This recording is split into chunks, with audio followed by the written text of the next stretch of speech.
Mourning Our Loss, a report by Emily Alford from English 231, online 01, American Literature. I'm going to be talking about today the northeastern part of the U.S.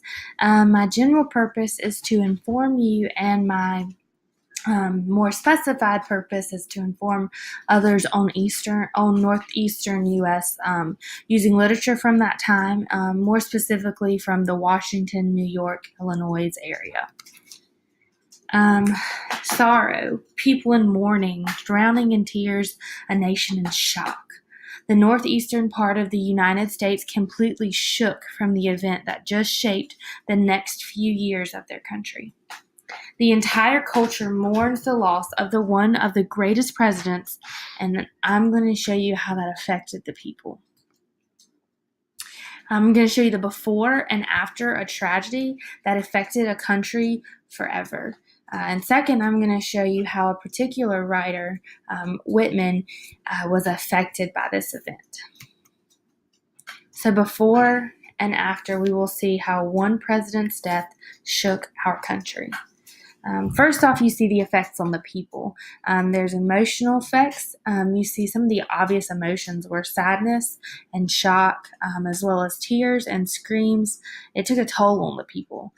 They weren't able to concentrate, therefore they closed their places of business, dropped their flags for half-mast. Almost the entire country had their flags in half-mast by the time the day was over. Some of the physical effects you saw, they traveled great distances, lined the railroads, just to pay their respects to their fallen leader. So that physical part of it took a toll, but the emotional pain also added into that. So they had the physical toll and the emotional toll. You also see the mental toll that it took on the people. People were covered in shock and fear, and they weren't able to work, and they had so much information just to process. Not only was it physically and emotionally exhausting, their mental state wasn't normal. They just experienced not only a president dying in office by assassination, but someone that was the first assassination that had happened, and so it added fear to their normal, and made them look behind their back always. Next, you see changes in the culture. This isn't recording. Is it recording? Okay, it is. I'm sorry.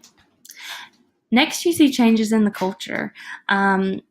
We see reactions. The people were hurting and questioning, and so there was such a mix of reactions. They also had no idea how to react. So you had so many reactions, but yet no reaction.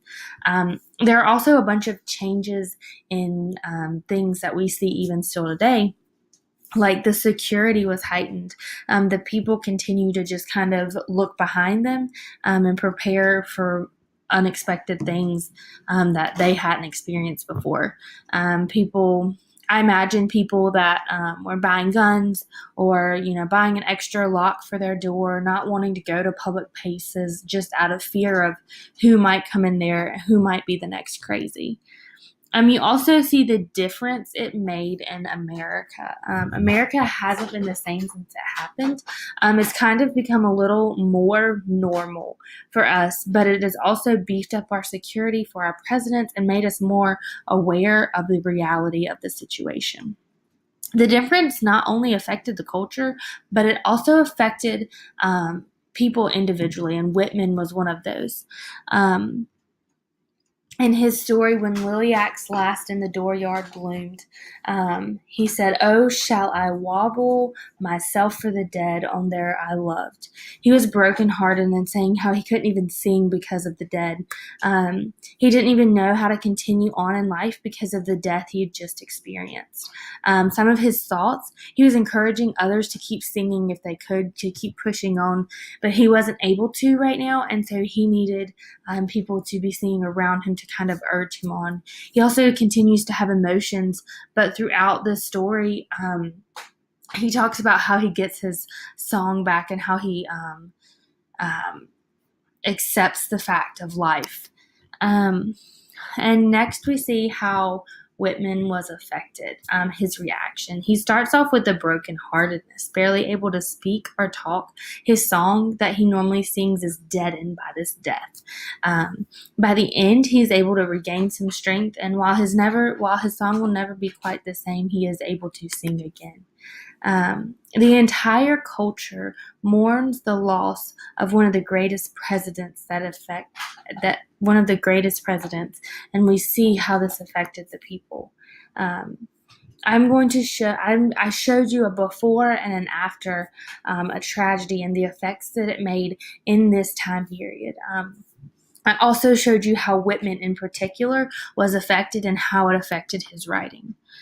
This one event shaped everything that is today. It showed us how one quick act of murder affected an entire people group, an entire time period, and even touched the hearts of so many today. This is my works cited. I didn't quote anything from history.com, but a lot of my information came from history.com, and of course I used the story from the book.